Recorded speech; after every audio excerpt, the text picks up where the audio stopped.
All right, all right. Good morning, good evening, good afternoon, ladies and gentlemen. Sis View 2 is Pastor Dow. We are out here straightway, and of course, as you can see, it's snowing pretty good out here, I might say too.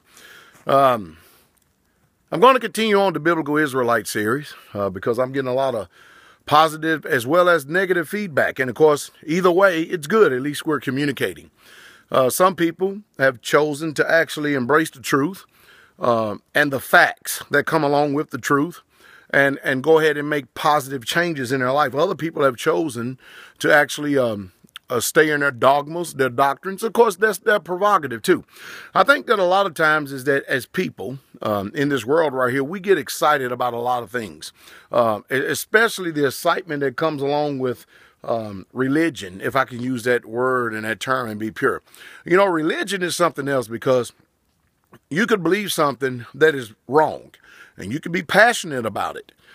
Nevertheless, that does not mean simply because you put mental assent to it and you believe it, that makes it right.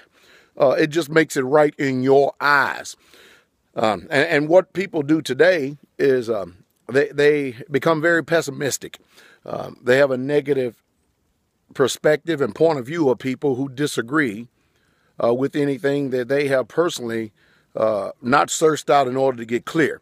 Most people make agreements with biblical teachers or preachers or ministers based on agreements that they have personally made. For instance, if I said something and you like what I said, you have formed a lot of tradition and a lot of doctrines out of that. That does not mean that anything that I've stated comes from fact. The Biblical Israelite series has been nothing but facts, and of course, truth hurts, and truth is often a hard pill to swallow. Yet and still, it's a pill that needs to be taken on a daily basis. So, you know, we're going to find ourselves as we continue to go along, meeting challenges in our lives. But it's only those who can actually embrace the truth and be mature about it. For instance, I'll give you an example. Right now, I'm doing a newsletter. I have two of them in the works right now. And I'm doing a newsletter on teat seats, or what is commonly called tassels or fringes.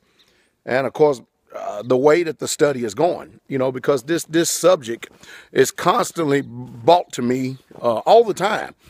And I felt like, okay, now that I have cleared a lot of irons out of the fire, I think now it's time for me to give attention to it. And now I've given my attention to it.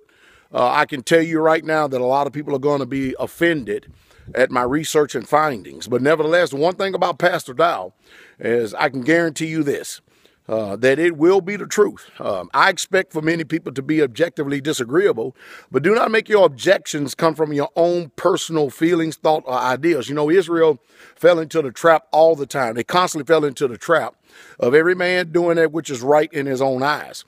And when we form religions and doctrines based on personal opinions or perspectives, theologies, ideologies, and dogmas, ultimately we're going to end up with a bunch of division and a lot of people hurting themselves simply because of ignorance, because they become passionate of something that they have made truth, but that doesn't mean it's truth.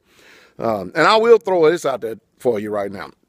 It's traditionally believed that blue is the color of the cord, but after you do a study and due diligence, you're going to find out that blue was actually not the color of the cord. It could have consisted of some blue in it. But the translators nevertheless chose to use that word blue or the color blue. It's actually closer to a violet. So we have a lot of people that have adopted a lot of things. For instance, the tassels in themselves, the things that they hang from belt loops. This tradition comes from Ashkenaz. It comes from the seed of Japhet. Has nothing to do with the fringes that was on the border of the Israelites' garments. So that's what happens when you have another nation redefining and hijacking the history of the Hebrews, and then they turn around and present it as if they are the people of the book and it belongs to them themselves. And these are the lies and everything that has to stop. So as I continue to truck and trek along, I do expect for you to do your due diligence. I expect for you to follow behind everything that I'm saying. Do your own due diligence, your own independent research, use a little bit of self-autonomy, and search out to see if the things that I am saying, if it's so. When you do, you're going to find out that it profits you to be just like the Bereans. They were more noble than the people in Thessalonica because they searched the things to see if they were so. They searched the scriptures to see if with the teachings and the preachings and the ministerings that was brought to them, if it was so or not. So I expect for you to do the same thing, and you're going to find out that Pastor Dow is not the institution that has sold to you lies and fairy tales. You're going to find out that Pastor Dallas went against wind and tide to actually plow through all this muck and mire of delusion and heresy in order to get to you the truth. And that is the truth, and it's the truth straight way. I hope that maybe we can become brothers and friends as we all, in the quest of this life, strive for the truth, and we do it diligently.